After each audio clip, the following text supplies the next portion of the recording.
right, ndadzoka manje. Vakomana iko zvinezvi ndikukutaurirai vatotanga kumhura vanhu atingati vanhu ava zvichiri zvekuisa maprizes zvekuti kana kuti vane zvavakutotsvaka kuvanhu, because ndiri kuona maprizes abuda panapa ayaka ndeyekuti even mari yaunotambira iwewe ukada kuweka nemari dzavari kuzodhimanda vachitora dzacho hazvisi kubalansa. So and the funny thing ndezvekuti maprizes aya abuda ari muzigi.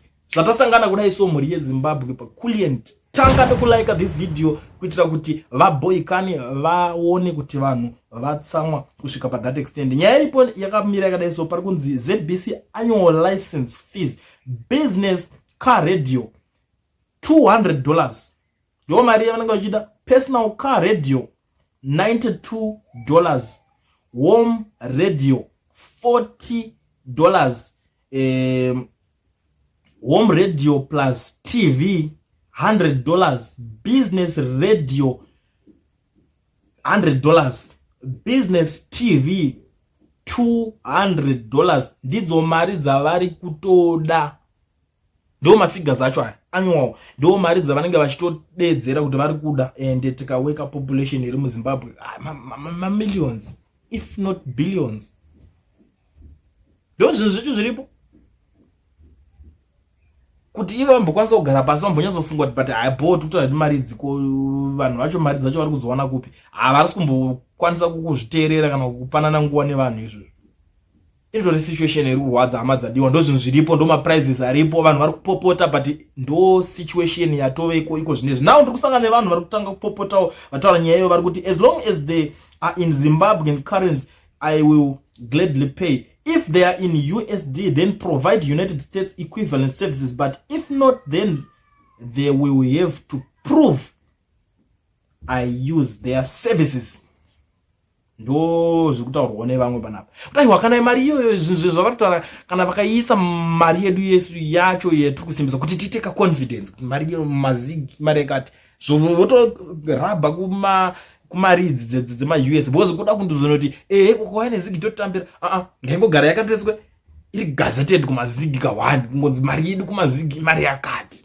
Ndo zvekutaurwa nevanhu. Musatomboite makazemberana neUS kana moda kuzokwidza muchidzika muchita chingobudisai makangoti mari yedu isusu izvi zvedu izvi imari yakati, so that tikwanisa kuzotese kubhadhara because vamwe vari kuti isusu at the end of the day hatishandise futi izvo zvavo, saka vari kungoda kungoti tizobhadhara sei nemari futi yekunze. Ndo nyaya iripo. And the funny thing ndechekuti unobhadhara, for example ngatiti une business unofanira wobhadhara yeni unobhadhara TV business whatever yataurwa yacho, radio business unobhadhara futi, yekumba kwako wobhadhara, yemota yako wobhadhara, mota yebusiness yobhadhara. Saka waita zvekutamba unongongo chitobhadhara kana zvekuma 5,000 pagore pacho ipapo, zvichisiyana kuti ndiwani. Vamwe vanotobhadhara kana ma10,000, a lot of money inenge ichingoenda kwavari, mari yekungoti inongomuka yakangonzi ngaiuye kunoko.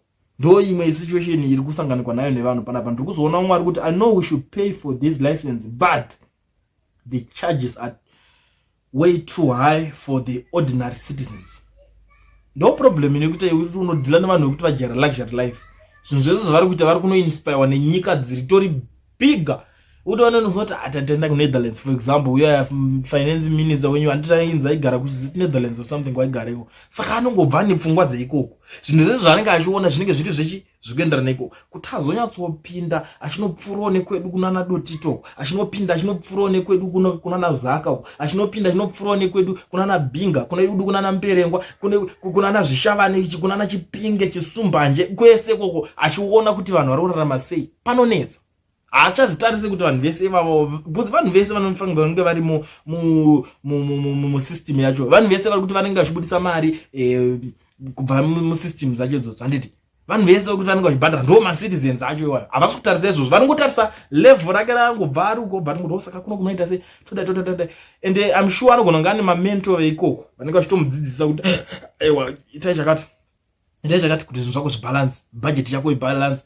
But ko budget yevanhu ka homwe dzevanhu ka hazvisi kuzotariswa zvese izvo. Saka ndo mamwe ma-problems ari kunetsera nyaya dzepaZimbabwe. Ndiri kuona mumwe ari kuti ZBC ndiyo yadiwo. Every state agents collecting taxes, their life depends on it. A state that has failed to create revenue and vitalize its economy is no option. Anorwara atimusiya kadaro ndikuti ndatoona zvaari kuda kutoenderera achingotaureko hatisapota vanhu vakadhakwa, hatisapota vanhu vari kusapota kuti vanhu vange vachiomeserwa. We don't do that here. Ukatoona watodaro padapo tozoti takutomira nezvako ati we don't do that. Umwe ari kuti vanopengawa $200 kunzwa kunzwa nana nhingi I hate kuzotaura mazita evanhu vanozofunga pamwe nhingi vachindamuataka but madj eparedhiyo pari kunzi ndingabhadhara $200 kuvanzwa kuti ndinopenga here. Saka zvirina tingogara tangoita zvatinoda nemari dzedu, ndo zvekutaurawo nevamwe.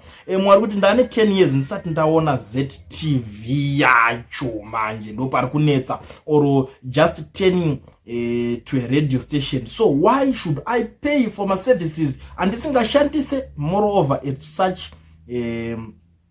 an exorbitant price? Ndo imwe nyaya iri kutaurika. Umwe ari kuti ndatone nguva handizvishandise but ndoita sei. Umwe ari kuti if it was affordable most people would gladly pay. It looks like there is an elephant of oppression unfairness in this deal, but if it's in popular currency zig it's okay then.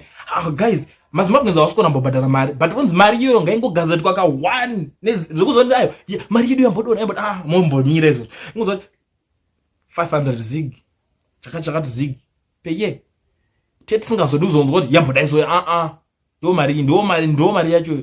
Why vanhu vari kudaro? Vari kuziva kuti these guys vakangorikana vaisa zvinhu zvavo zviri gazetted muzig kwete muus muzig direct zvichabatsira kuti pamari vanenge vakutoshanda nesimba kuti isadone boss vanenge vakuona kuti mari iyoyo vakangoda kuisiya ichidona uku zvakunyadzisa kuti vazita sei vabva vachitakwidzawo futi price boss zvinhu hazvingokwidzwa kungamira mheno. For example kuti mari inogona kudonhera kana ka3 pamwedzi, saka zvine zvakunyadzisa kuti vazonzi vakwidza zvinenge zvisingazobude futi. Saka ndo nyaya yekunyatsotaurwa nevanhu panapa kuti zvinhu zvavo izvi zvavari kuita ngazvichajwe nemari yedu yemuno. Vanhu vari kuzvitambira asi mari yedu ngaive iri yemuno iri kuchaja izvozvo. Mwari kuti guys muno kana asingachagone kutonga kusvika pakuti bhadharisa vanhu nezvimwe zvinhu zvisingachadiwa kumana ngaapo vamwe vanhu vanenge vakati dzidzei mbijana vamboitawo vambotongawo.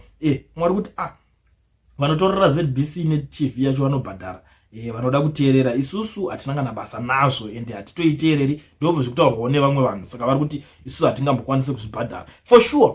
Iyo vandozviziva ndizokuona kuti these days in Zimbabwe ndakapedza kunzwa kudhara kunzi vachifamba because inini when I was in Zimbabwe ndopenda paitombofamba tutakuona kuti muri kuita sei, tutakuona kuti magiriki nenyu aita sei but these days zvazvekare zvezvo vachafamba vakatosiyana nazvo zvekufamba vachiona maTV license ndovafamba vakatoona kuti vamwe vanhu vacho vari kuita stubborn varamba vakavhurira maspeedball avo ungazomanikidza kupinda pademba unongoti inini kufira hurumende manje plus key wanongokiya ungonzi handigare handipo pamba. At the end of the day nyaya yacho inozongotsimbirira varombo vane kuti vanenge vachingoswera vari padzimba vaya vasina kana ingirikini vanozosvika vachinotsimbirwa nenyaya dzacho but rimwe timu rinenge rakatooma musoro zvekudaro. Mwari kuti ndo zvakaita kuti vana sekuru vedu vaende kuchimurenga 1 or 2 izvi manje asi guys pakaipa for sure. Munhu anopedzera asisina option iwe munhu anopedzera asisina option for sure. Unofunga kuti life ikaramba ichikutsika zvakadai so ndo madhara vakatanga vatoita zvinhu zvavaitoita vachitoziva kuti imi ngatitanga tadai tozotanga kuita zvinhu maitiro edu. Iwe unofungudzira kuti the way yavakutongoita zvinhu dai vakazviita takuenda kunopinda maelection ndiani aitombonomira kana yakapfeka kana t-shirt yavo ngopfeka t-shirt chete kwete zvekuzonzi takazodidi ndiani. Anyway, pari kupisa apa madzadiwa, saka ndangondidarike nepanapa ndichikuzivisai nyaya dziri kuitika but ndanga ndichikukumbirisa kuti ulike this video kuitira kuti vaboyikane vazive zvinhu zviri kuitika, vazive kuti imimi vanhu makatsamwa, vazive zvinhu feedback iri kubva kune vanhu handimazviona manje. So kana chinge first time yako ndanga ndichikukumbira zvekare kuti ugare wasubscribe wojoina this amazing family. Toramba tichingopanana nyaya dzisingaperi inoziva kuti muromo wazarirwe ndo zvakangoita channel yepanapa tinyarare.